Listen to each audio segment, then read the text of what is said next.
Am I the a-hole for paying court-ordered child support? Background: my wife and I are getting divorced after being married for 19 years. We have 2 kids, ages 12 and 10. X is an elementary school teacher. The split has been very amicable. Nobody cheated, and there was very little drama in general. We've just grown apart and neither of us feels like we are in love anymore. After 4 years of struggling, we decided it was time to end it. We agreed to split our savings 50-50, and we split time with the kids 50-50 also. While we were separated, I worked out all of our expenses and offered a specific amount for monthly child support based on our income/expenses. Things were amicable, so I thought we could work the divorce/custody/child support stuff out between us without involving lawyers and wasting a bunch of money. I suspect her sister has been in her ear because my ex suddenly decided she wanted to pursue court-ordered child support. I felt like I was being pretty generous, and honestly I was happy to do so as I make a decent living and she needs to survive on a teacher's salary. Fast forward to last week, and it turns out the court-ordered child support is less than I was giving her. It's not less by much, to be honest, roughly 15% less. I told her I would pay the court-ordered child support and not a penny more, and she is losing her mind about it. Am I the a-hole? Not the a-hole. Consider the 15% your offset on lawyer fees. You could open trust funds for the kids and put that 15% in there for when they come of age. Just make sure it's locked so she can't access it. I was about to suggest this same advice. Please do this. But don't tell anyone about it, not even your kids. That's the money you dip into for helping them in college, helping them with transportation, helping with a wedding, helping with a new home. All of that stuff adds up, but is so appreciated when it's available. It's very important, though, that it isn't commingled with other assets. Ideally, 2 completely separate accounts, one for each kid. Psychologically, you know that money is for kid A, and that money is for kid B. They won't draw down at the same rate. But do tell the kids as soon as they start planning their higher education, cars, etc. There was someone on Am I the A-hole recently whose kid never went to college, and it turned out her mom never told her that she had a college fund set up. And it totally could have changed her decision and plans had she known. Nope. She actually did the right thing in getting the court involved, because as you can see, you just never know who people can be. Unfortunately for her, good for you, it backfired on her. I went through a divorce and it was amicable, but I ensured everything was in writing just in case. And it saved me when his new wife started to dictate what he should not be doing for his kids. Good point about having a legal and binding agreement. You could have a legal binding agreement without going to court. She could have just asked for their current agreement in writing, but she wanted more. It's unfortunate that some people see their kids as their bank account. I hope this is your wake-up call that things are less amicable than you think they are. Be prepared for her to try for full custody next to get more money. If you don't want this to happen, go waste some money and talk to your lawyer about how to prepare for a custody fight. If you wait until she makes a move, you'll regret it. Not the a-hole. This take is probably incorrect. The child support is generally determined after custody is settled. The ex likely has little to no recourse to petition for a change in custody, and nothing needs done until after a motion is filed, and the response to the motion is usually enough to end it. This is just a case of someone who decided to fool around and found out. Mini update. I appreciate and understand everyone's concern for my kids. They are the most important thing here by a long shot. That said, the kids are just fine. I am fortunate to make a good living and my kids want for nothing. I worry more about them being spoiled than I do about them not having what they need. College is sorted for them both already. Am I the a-hole for being mad at my ex-husband? My husband and I divorced when my son was 7. I regretfully cheated, and I ask you all to please not judge me on this part. My husband immediately asked for a divorce when I told him. I tried to convince him otherwise and I was devastated, but he wouldn't take me back, so we divorced. We were both financially independent, but I only took 25% of our savings, and we both decided to stay on good terms for our son. My husband never told him I cheated, which I'm grateful for, and we both agreed not to see other people until our son was 11. Our son is now 9, and my friend called and she said she saw my ex-husband with a woman in a bar, and that they were clearly flirting.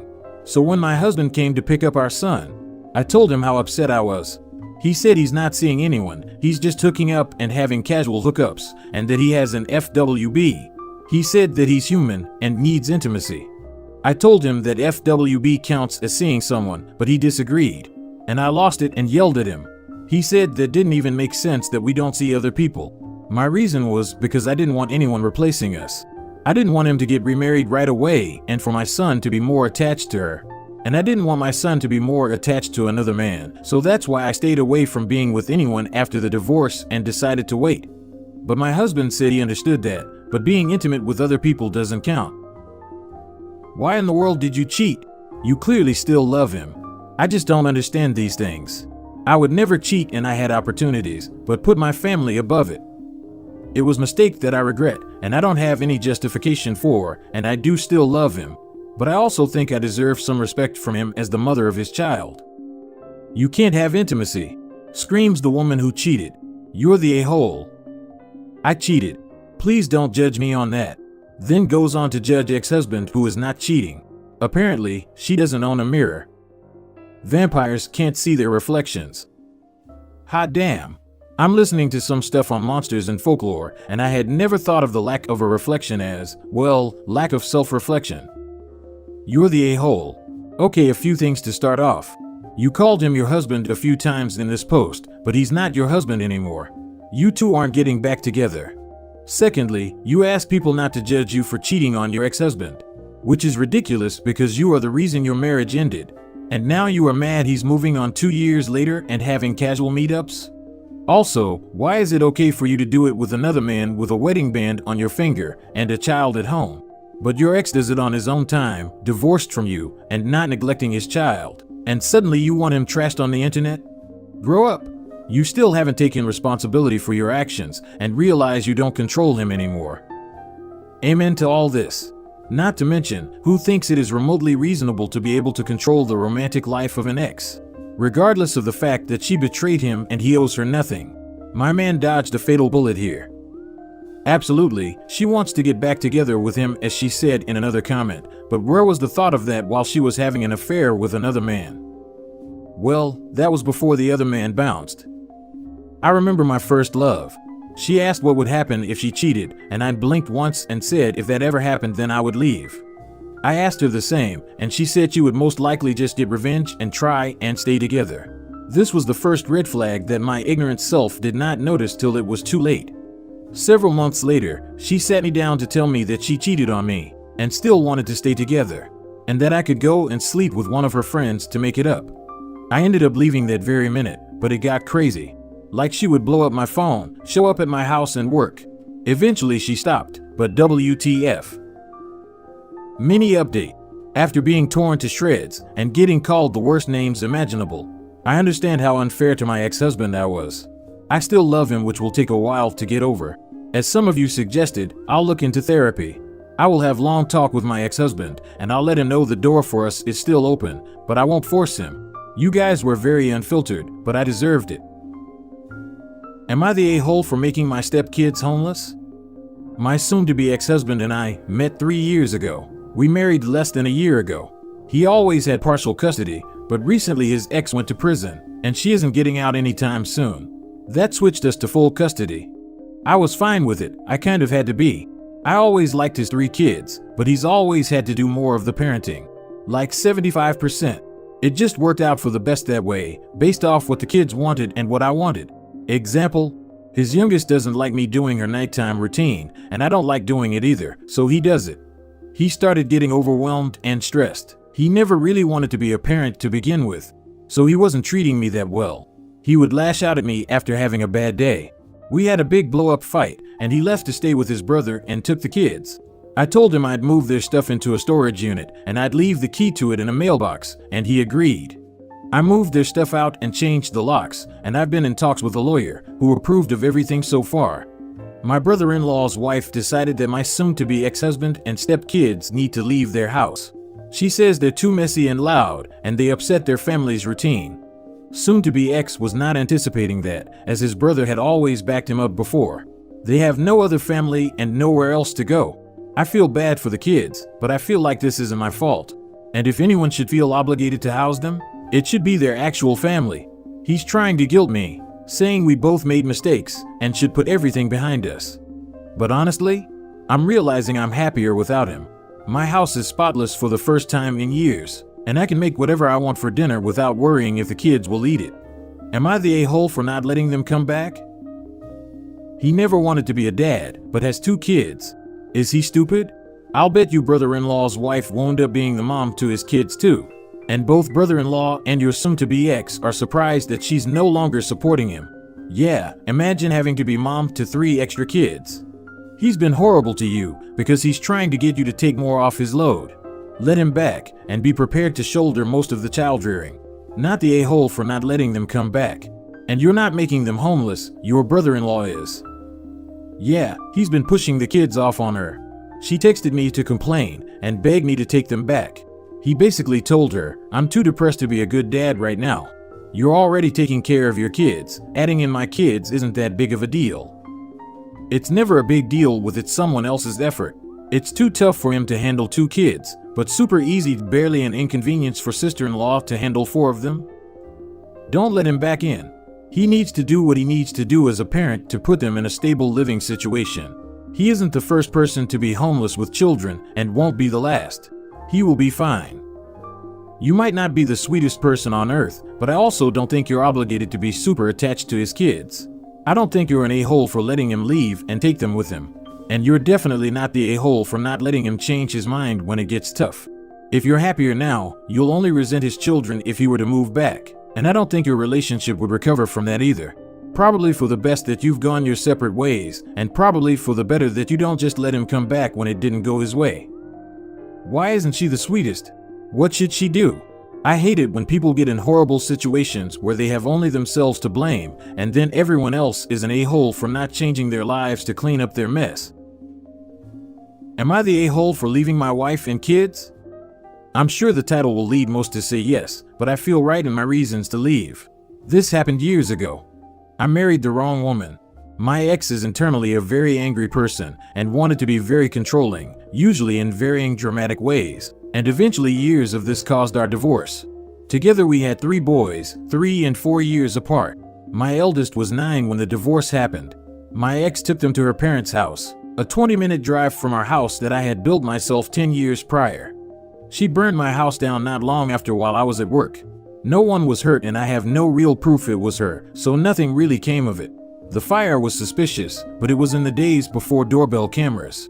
I think she just lit a massive fire in the fireplace. So I left.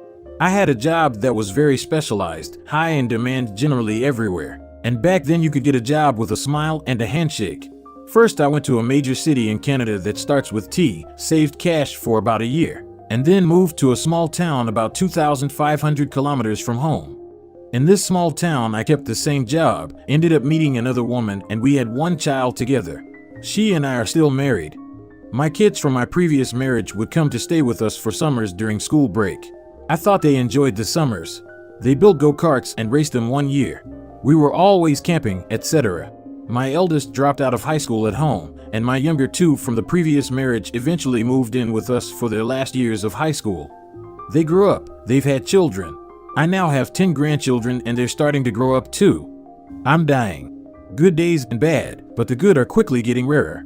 My kids are talking to each other about it, and individually to me. My youngest son from my current marriage called my second youngest for support after having dealt with me on a particularly bad day. My youngest thinks his older brothers hold a great dealt of resentment towards him for being my replacement family, and me for leaving them with a mother that didn't spend child support on things like electricity or running water. I haven't spoken to my oldest children about my conversation with my youngest yet, and I'm not sure if I should bring it up or let them if they want to. I felt justified with my decision, but I am no longer sure I'm at peace with it. Am I the a-hole? Info: if your wife was a violently unstable pyromaniac who starved the kids, why not take your kids with you or rescue them at any point? I assume her behavior was known by others as well, or documented even. Not the a-hole for leaving your first wife. You're the a-hole for leaving your kids with an unstable psycho. Because OP deep down just wanted to walk away and start over. OP is an ass. He brags about being able to get a job in any city he wants, and then picks a city half a country away from his children. And when he was settled, he didn't even try and fight for custody for his kids. Yep, OP is not so innocent here, trying to look like this big hero, but all I read was ego, ego, ego.